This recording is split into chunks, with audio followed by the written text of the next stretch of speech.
A renewal of love and hope awaits 4 women from different walks of life when a shared vacation to a secluded Italian villa transforms these strangers into friends. Based on the novel The Enchanted April by Elizabeth von Arnim. We start in London in 1922, just after World War I. England is trying to return to its pre-war state, but it's impossible. It's lost too much time has gone by. That's where we find these women at the beginning of the play. Lottie is the first character that we meet. She has this gift for intuition, so she can see clearly in her mind the way that things could be. And there's this quiet rebellion brewing inside of her, which comes out when she meets Rose. They're both reading a newspaper ad about a spring rental in Italy. Rose is lost.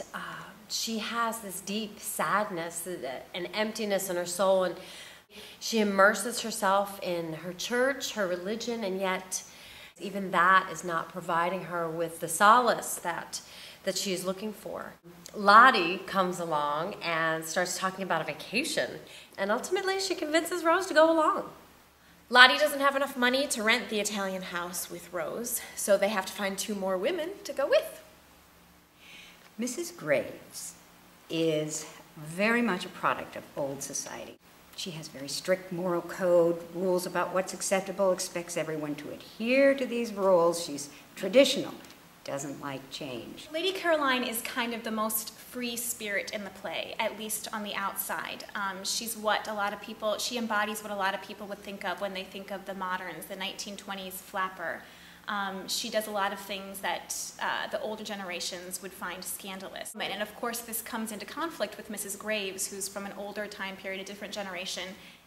What they all have in common is some kind of pain or loss, and Lottie sees that they need to connect with each other and something bigger that having to do with life, with rebirth, and the magic inherent in springtime.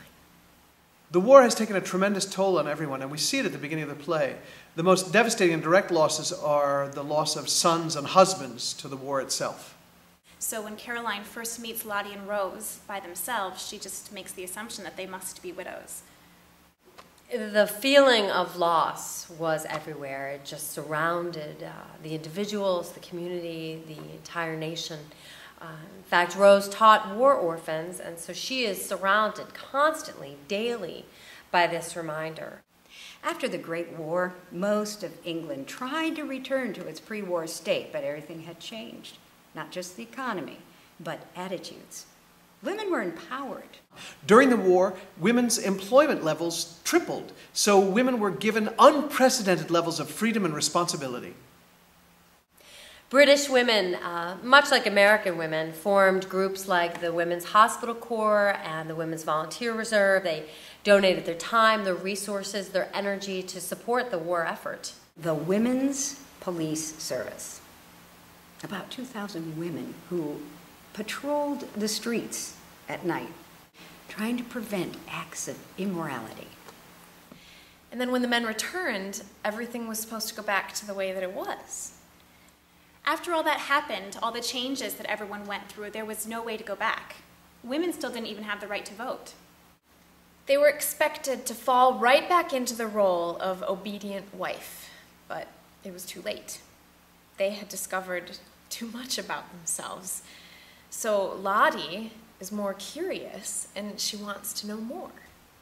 This journey to Italy isn't just about healing from the war. It's about growth and discovery, about transformation. The play itself is a marvelous metaphor, journeying from the cold, dreary, post-winter London to springtime in the Italian countryside.